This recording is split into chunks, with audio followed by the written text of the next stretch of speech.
if your messaging is saying one thing and your visual brand is saying something else, things start to fall apart.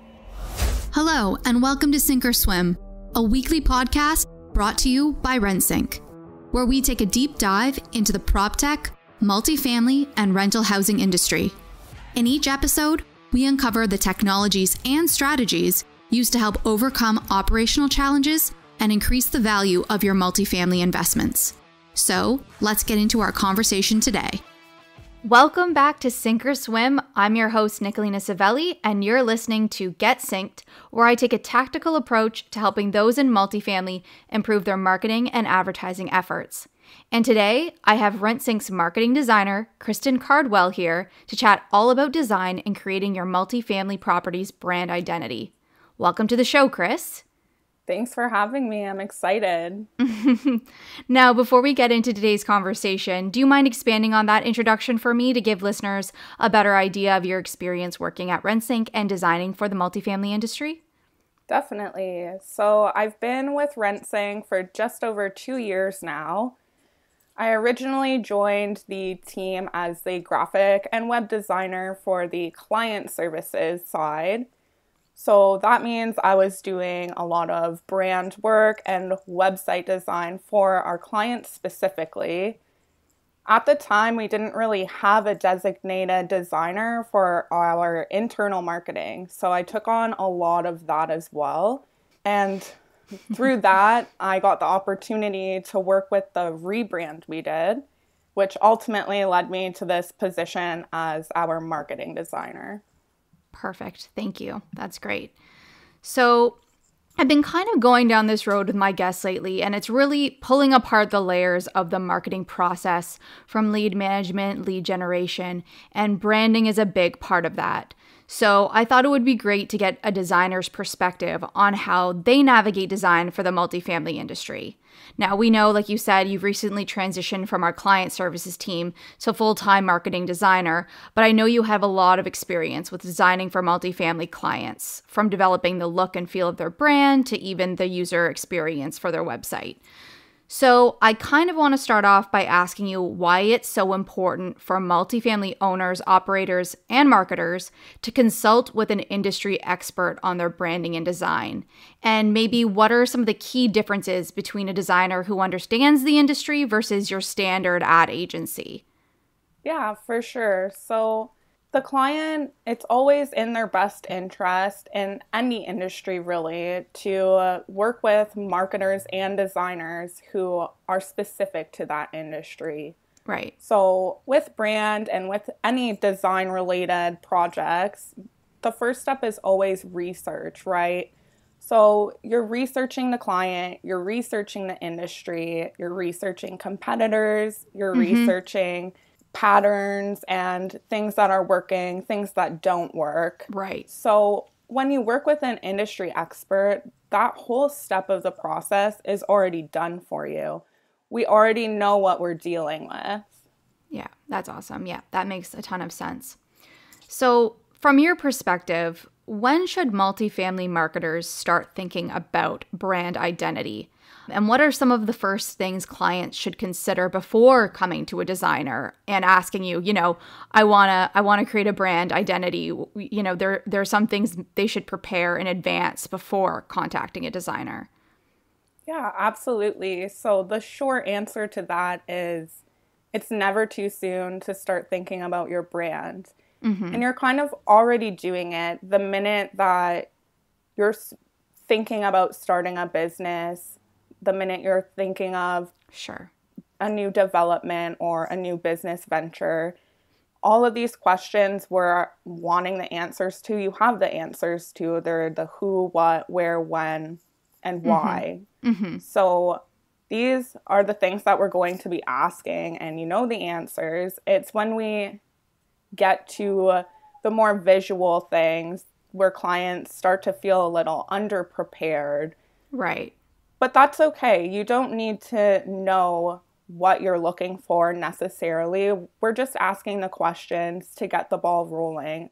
And we're there to help you make those decisions. You can give us any information you give us is useful. The more you give us, the better. Can you then tell me some of the most common questions you ask clients to get the ball rolling with the design process and why those questions are so important to the success of the brand you ultimately create for them? So we just want to know everything about the company or the property. So if it's a single property we're dealing with instead of a corporate brand, we're just going to get deeper into those questions about location, target, demographic, what that community is like, what the building looks like, what are the amenities. Again, everything you know the answer to already. Mm-hmm. And then we're going to ask you, maybe you have a favorite color or a preference in visuals. But like I said, we're there to help you with that. We're going to ask you all of the questions to get the answers we need to work with. Right. Now, I asked Leanne this question in my last episode, but I want to ask you as well. What do you think a great multifamily brand looks like? So it's tough when you're selling the same thing as so many people, right? Mm-hmm. The trick is in multifamily especially because you're not just selling a product or service, you're selling housing. Like these are people's lives. So you really need to be relatable through your brand, and you need to just figure out in any brand, in any industry, what separates you, what makes you stand out. Translate that into a visual story as well. I know Leanne touched on consistency in her answer with this, and visual consistency as well. That's just as true. So if your messaging is saying one thing and your visual brand is saying something else, things start to fall apart. Right. If you're positioning yourself around, let's just say, student living and student lifestyle, obviously you're not going to want to use muted colors and imagery of families in your branding, right? Sure. That has to line up. Mm-hmm.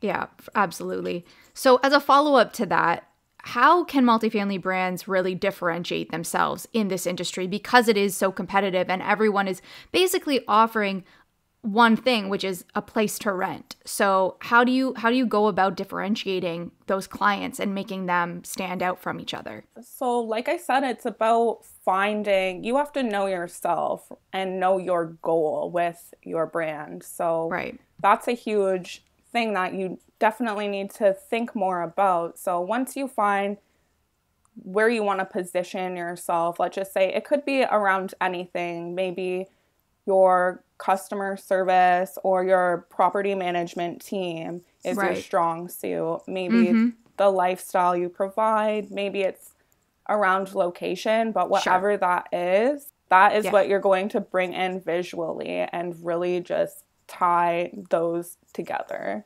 Perfect. Yeah. So I don't think we could have a conversation about design without talking about logos. In our prep call, we spoke a lot about how many clients think the brand begins and ends at the logo. Can you talk a little bit about the impact of a logo and its value versus the rest of the brand? It is a huge misconception that people think logos equal brands. So it's very true. The logo is a huge part of your brand. It's the face of your brand, but that's just what it is, right? The logo's job is to identify, and we want logos to be impactful and meaningful far more than we need them to tell us what it is exactly. Right. So if you look at the most recognizable brands out there and you separate the logo from the rest of the brand, usually you're left with not that much information really, but you're left with something simple, open for interpretation, and memorable. Like you identify them with that logo, but the brand is really where the personality comes into play. So like I said, the logo is the face, but you don't know somebody you just meet by looking at their face. You have to get to know their personality, that's the difference between the logo and the rest of the brand, really. Interested in being a guest on Sink or Swim? Or have a really great idea for an episode? Email us at podcast@rentsync.com. Yeah, that's a great metaphor there. Now, can you walk me through the typical process of creating a logo for a multifamily client? And if you could make a recommendation, how should marketers be thinking about logo design moving forward? What are the most cliche asks for logos that you wish would disappear? Maybe that's a loaded question, but can you walk me through that a little bit? So let's start with the typical process of creating a logo for a multifamily client. Yeah, the process, it's like any other design process or project, right? We're starting with the basics. We're starting with those questions in that initial consultation or design call. Once we have that, our research doesn't usually end there. We're usually doing a little bit more digging around based on those, because there's a lot of inspiration comes from a lot of different places, and the client usually isn't going to bring you there in your one-on-one initial meeting. So you kind of need to dig a little deeper there so you have more to work with when you're connecting that visually and making that story. So once we leave the call, the process is a lot of research. We're going into our mood boards. We're going into our sketchbooks. We're trying to connect the dots from the information we're given and come up with a visual solution, basically, that makes sense. And marketers and clients also have to remember that's exactly what logo design is. We're coming up with a solution to a problem. And if you could make a recommendation, how should marketers be thinking about logo design moving forward? I feel like there was a time where really complicated logos were a big thing. And I feel like I've seen a lot of multifamily clients that maybe haven't done a rebrand in 10, 15 years, that their logos they don't maybe work with social media, or they're not fitting in those trends. So what are some recommendations on logo design moving forward? And what are some of the most cliche logos you wish you would disappear? So one of the huge things that happens all of the time is clients want to overcomplicate. They want to cram as much information as they can into a logo. And that comes into play, like you said, when we're in a world where your logo is on so many different platforms and it has to be versatile, right? Yeah. So generally, the more complicated a logo gets, the less versatile it gets. So that's really something that people have to remember, right? We're working, it's like, as I said, it's a solution to a problem. And part of the problem is, how can I make this as versatile as possible? Where is it going to live? Where are you seeing this? And that's the overcomplication of things is one of the big problems that I wish would stop, but it's understandable why it's happening. We just have to try to avoid it as much as possible and hopefully work out of it. Yeah. And some of the most cliche logos you've seen in the industry that you wish would maybe go away, or that you'd never have to design again? I know you don't really have to design them anymore because you're on our side, but right.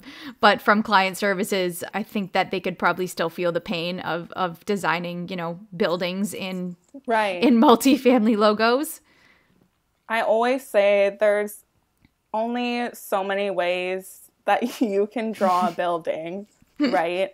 And that's part of the fun, is that there is a challenge when you are working in a specific industry and the clients are all selling the same thing, because you run into a repetition issue. There's only so many ways you can draw a building or a lake or a city skyline, Yeah. There's a lot of common themes, so it's hard to work with, but it's also part of the fun. And that's why I just always try to get clients to be as open-minded as possible. The more abstract you can get them to go. It gives you a lot more options. Yeah, fair enough.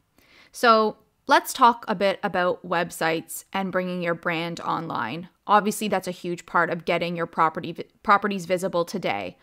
What are some of the key aspects of designing a website for a multifamily property that are atypical to your standard website design?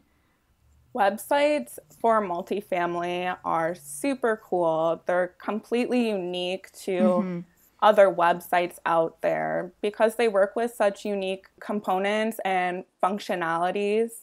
You're working with things like filters, maps, property cards, property pages. You're working with suite tables. So all of these elements are very unique to the multifamily industry, right? So again, it comes back to the benefit of working with a marketing agency or designer who works specifically with multifamily. Right. We know how these things usually look, should function, where we can play around and where things have to just be how they are. Right. Yeah, where they live on the website, where they shouldn't be hidden, what things are prominent where, where your listings might be, where your promotions might live, and all those things. Yeah, absolutely. But of course, not everyone is looking for, a highly customized design for their property. Maybe they just need something functional and user-friendly. Do you have an opinion on when marketers should be thinking about a more custom website versus something a little bit more off the shelf that can be spun up a little faster? Definitely. So Rentsync has a great variety of themes that we have designed and developed for our clients' use. And these are generally a good starting point for the majority of our clients. You can apply your brand to them. You have the option to customize these themes usually if you need to rearrange a section or add a page. Right. They're a great starting point. It's when we get into too many customizations that we're usually recommending move to a full custom website. And sometimes clients just don't want off the shelf and they're looking to really focus in on their brand and stand out from their competition. So obviously that is a reason that clients might choose a custom website over one of our themes as well. But they both serve the purpose and they both are customizable. It's just whatever works for each client. Sure. I feel like, and correct me if I'm wrong, but the lease up process might require, you get to start off with that splash page and really highly customize that to your brand. And then from there, you might want to just expand that splash page into a fully customized website rather than having this templated or pre-templated website from this beautiful splash page that you've put so much time and effort into branding for. Is that something that you see more often happening when people start from kind of the beginning of a new development or a lease up, like I said? Yeah, well, we've had a few corporate clients actually. They start out with one of the themes and at some point it just doesn't serve them anymore. Maybe it's a very specific thing that they've requested, or over time their portfolio grows and they just need something larger because corporate sites can become pretty heavy. They are very large. Right. That definitely happens a lot. As far as lease ups, the goal is always to push our clients' brands further. So I would like to see more of our lease up clients go fully custom. A lot of them do, though. They start with the theme splash page and then move into the full theme site. And then I would like to start seeing them transition into bigger things once they take off. For sure. Now, I want to pick your brain a little bit about what's coming in multifamily design or what you've seen trending lately. Can you chat a little bit about some of the design trends you've seen in the market and ones you dislike the most? Right now, we're in such a weird world where everything is about virtual and user experience more than ever. So these things have always been important, especially in our industry. But now, more than ever, we're really relying on these virtual interactions, whether it's virtual tours, virtual leases, live chat, bot chats, all of this. And we are focused, designers are focused on these user experience elements for sure, but we're also seeing a lot of focus in how we can kind of personalize and humanize our brand. So I've been seeing a lot more brand mascots and characters becoming part of digital brands these days, which I've definitely warmed up to more now, but there's always a place for these things. And I do think it's a smart move for a lot of companies who are missing that in-person, one-on-one experience. Right. That makes sense. Well, Kristen, that was my last question. And I think I learned a lot today. So thank you so much. It's been a pleasure chatting with you. And I'm sure everyone thinking about branding and marketing their properties have learned something today as well. But before you go, can you please let listeners know where they can connect with you if they have any further questions about design and branding for multifamily? Absolutely. Yeah. They can find me on LinkedIn, just under my name, Kristen Cardwell, or my design account on Instagram at @kcardwelldesign. Perfect. Awesome. Well, thank you again for taking the time to join me on this episode of Get Synced. And until next time, keep swimming. You've reached the end of another episode of Sink or Swim. Make sure to visit us at rentsync.com/podcast to access show notes, key takeaways, and where you can sign up to our newsletter to receive free bonus content. If you found value in this show, please also remember to rate, review, and subscribe. Don't forget to join us next week for another episode. Thanks for listening.